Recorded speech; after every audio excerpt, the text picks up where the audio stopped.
मिलिनि गोजोननाय आरो हामलायनायखौ नोंथांमोन साफ्रोमनिसिमबो बरायग्रोनाय थाबाय। ओमफ्रायो दासिमनि रादाबा बेनो जाहैबाय माने रायजोआव दासान्दि माने जुब अखा हानायनि गेजेरजोंहाय बेबायदि ओरैबायदि खोमसि खोमलाव थानांगासिनो दं आरोखि। कारेन्टआथ' गैखाया दाख्लैनिफ्रायनो मथा मथि रानिं हरथामसो जाबाय आरो कारेन्ट गैया। ओमफ्रायो बिजनेस पारपसानो गासैबो माने डेमेज, बिजनेस पारपसानो गासैबो माने डेमेज आरोखि कारेन्ट गैयिनि थाखायनो। ओरैहाय मोजां दुगैनो मोना, दै लोंनो मोना, ओमफ्राय बिदिनो माने गुबुन गुबुन पारपसनि बिजनेसफ्रा बेबायदिनो माने डेमेज जागासिनो दं आरोखि लाइन गैयिनि थाखायनो। ना उन्दुनायावहायनो मोजां सुबिदा उन्दुनो मोनो, ना थान्दा बार लानो मोनो। ओमफ्राय बेबायदिनो माने गथ'फ्रा दासान्दि माने बेबायदिनो हाफ इयारलि फरिखा जागासिनो दङ स्टुडेन्टफोरनो। गासिबो स्कुलनिनो दायो माने बेबायदि हाफ इयारलि फरिखा जागासिनो दं आरोखि।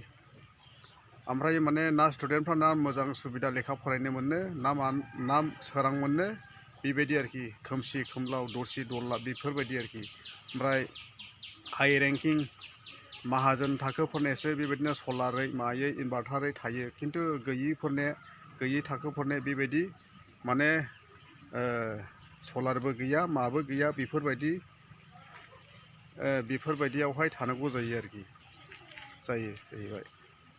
आरो बेनिखायनो माने दा सान्दि माने ओरैबायदि असान्थियाव दं आरो। ओमफ्राय बेजों लोगोसे ओरैबायदि कारेन्टआ फाल्थु जाबाय। सानसेनि गेजेराव जेसेबांदि माने साननि गेजेरावहायनो बेसेबांदि माने थांलाय फैलाय,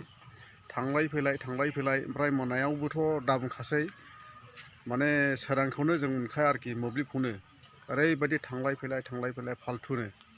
मा खालामो ना सरकारा बेबायदिनो फाननानैहाय जायो, सोलायनानैहाय हरनो बुंस'नो हालिया आरोखि। माने गुबुन गुबुन जायगायावथ' दा माने बेबायदिनो दहरनासो होगासिनो दं आरोखि कारेन्टनि थाखाय।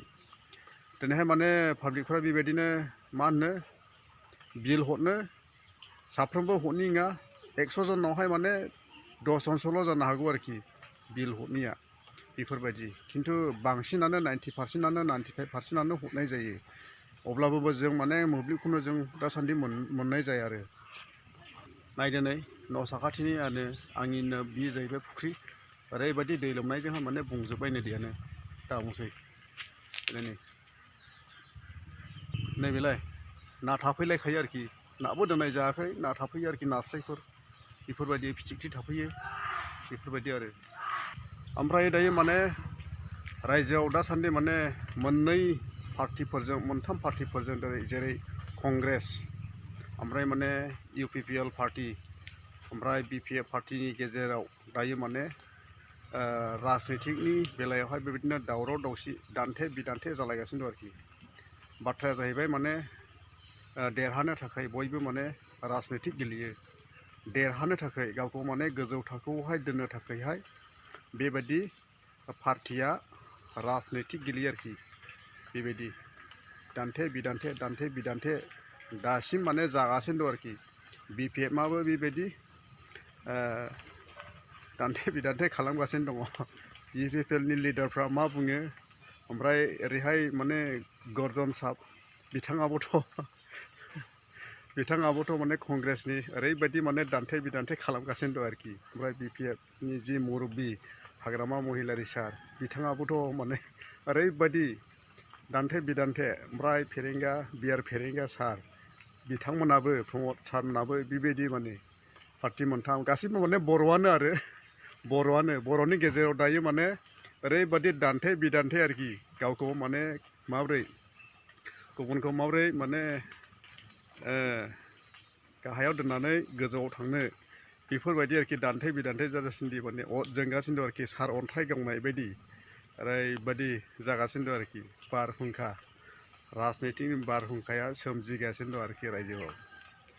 ओमफ्रायो माने हाग्रामा सार बिथाङा माने क'क्राझार डिस्ट्रिक्टनि सिङाव थानाय गसाइगाव मागुरमारियाव आदिबासि चार्चआवहाय बिथाङा थांनायनि जाहोनानो जाहैबाय माने रायजो राजाफोरनावहाय गासै जाथिफोरनावहाय बेबायदि माने रायजोनि अनसायनाय इसोरनि बोर नागिरनो थांदों आरोखि माने राजनितिक गेलेनानैहाय माने गावखौहाय जाफुंसार खालामनो देरहासार खालामनो थाखाय बिथाङा थांदों। नंगौ थिग बिथांनि थांनायानो थिग माने इसोरखौ नागिरनांगौ जायो आरो गासै बिसयआवहाय मानसिया इसोर गैया नङा इसोर दङ आरो इसोरनावहाय जों साफ्रोमबो मानसिया भरसा खालामनानै इसोर जिखिनि मावा मानो जोङो मानसि जानायखाय जोंहा इसोर दं नालाय जोङो माने इसोरजों सोरजिजानाय बेनिखायनो जोङो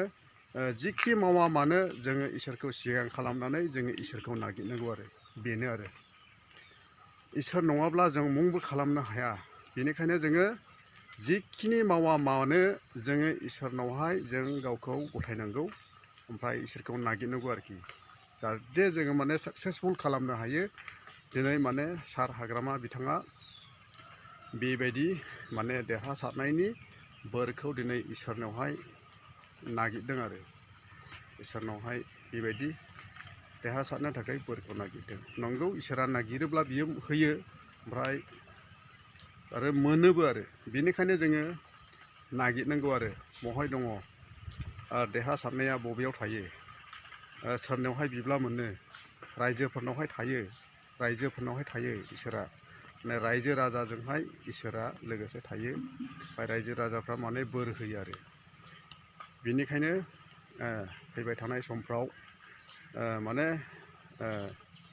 जायहा जेखौहाय नागिरनो बेखौ मोनगोन आरो ओमफ्रायो जोबथारनायावहाय माने राजनितिखौ लानानैहाय पाब्लिकफ्रा बेबायदि गावजों गाव दावराव दावसि बुलाय सोलाय बेबायदि खालामनो नाङा दे माने गियानजों माबा मोनसे मा होनो खुगाफोरजों माने दान्थे बिदान्थे खालामब्लाबो माने बेखौ रागा रागिजों मालाबाबो बुलायनाय सोलायनाय बेखौ मालाबाबो दालाबो आरो नांगौब्ला मानो नोङो माने मेलेमजों जुजि आरोखि बेनोसै आरो दासिमनि रादाबा होमबासै थेंक इउ। बे जाहैबाय लामा आरोखि जोंनि नै न'आ दासिमबो माने आद्रा जागासिनो दं आरो